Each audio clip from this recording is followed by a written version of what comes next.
கார்த்திக் தீபா சீரியலில் இப்போ ஒரு அதிரடியான ப்ரோமோ வந்திருக்கு. ரம்யா வந்து செவுத்துல வரைஞ்சு உங்களுக்கு பணம் கொடுக்குறப்ப கார்த்திக்கிட்ட வந்து கைங்களும் மாற்ற மாதிரி ட்ராக் கொண்டு போகிறாங்க. அதுக்கு முன்னாடி வீடியோ பிடிச்சிருக்குண்ணா லைக் பண்ணிட்டு பார்த்து சப்போர்ட் பண்ணுங்கள் ஃப்ரெண்ட்ஸ்.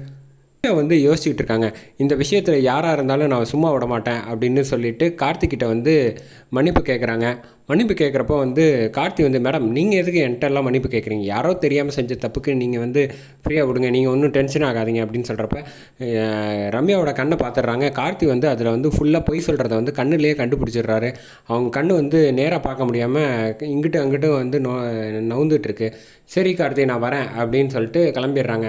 அதுக்கப்புறம் வந்து மேனேஜர்கிட்ட வந்து கார்த்தி வந்து பேசுகிறாப்புல, அந்த சிசிடிவி கேமரா வந்து எங்கே இருக்குன்னு செக் பண்ணிங்களா அப்படின்னு கேட்குறப்ப, இல்லை மேடம் பார்த்துக்கிட்டு இருக்காங்க அப்படின்னு சொன்னோன்னே, பார்த்தோன்னா யார் என்ன ஏதுங்கிறத தகவலை என்கிட்ட சொல்லுங்கள் அப்படின்னு சொன்னோன்னே, ஆமாம் கார்த்திக்கிட்ட யார் என்னன்னு கண்டுபிடிச்சி சொல்லணும், அப்போ தான் வந்து இவன் வந்து எப்போ பார்த்தாலும் நம்ம அடிச்சுக்கிட்டே இருக்காங்க, கார்த்திக்கிட்ட சொன்னாவது ஒரு நியாயம் கிடைக்கட்டும், இவங்களை பற்றி யார் பண்ணான்னு நம்மளும் தெரிஞ்சுக்கலாம் அப்படின்னு யோசிச்சுட்டு இருக்காப்புல.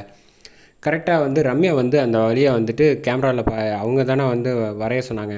வரைஞ்சவங்கள கூப்பிடுறாங்க. கூப்பிட்டுட்டு வந்து இந்த விஷயம் வந்து மேனேஜருக்கு தெரியாத லெவலுக்கு பார்த்து ரம்யா வந்து எதுவாக இருந்தாலும் நம்ம உடனே வந்து அவனுக்கு காசை கொடுத்து வந்து அனுப்பி விடணும், இங்கே இருந்தால் வந்து கார்த்தி கண்டுபிடிச்சிட்டான்னா சிக்கலாகி போயிடும் அப்படின்னு சொல்லிட்டு, கார்த்தி ஏற்கனவே கொஞ்சம் ஷார்ப்பான ஆள் தான், அதனால் நம்ம கொஞ்சம் புத்திசாலித்தனமாக நடந்துக்கணும் அப்படின்னு சொல்லிட்டு அவரை வர வைக்கிறாப்புல. வந்தோன்னே, மேடம் இந்தாங்க இந்த கவரில் வச்சுக்க, நீ நினச்சி பார்க்காத பணம் வச்சுருக்க அப்படின்னு சொல்லிட்டு நான் உன்னை வேலையை விட்டு தூக்குறேன் அப்படின்னு. என்ன மேடம் சொல்கிறீங்க, நீங்கள் சொன்னது தானே நான் செஞ்சேன், அதுக்காக வேலையை விட்டு தூக்குவீங்களா அப்படின்னு கேட்டோன்னே, அதுக்கு ஒரு காரணம் இருக்குது, நீ இங்கே இருந்தேன்னு வச்சுக்க ஏன் மாட்டிப்ப, நீ நினச்சி பார்க்க முடியாத அளவுக்கு இதில் வந்து பணம் இருக்குது, நீ வேறு ஊருக்கு போயிடு, நான் சொன்னதுக்கப்புறமேட்டுக்கு எல்லாம் சரியானதுக்கப்புறம் நீ இங்கே வந்தால் போகிறோம் அப்படின்னு வந்து ரம்யா பேசுகிறான்.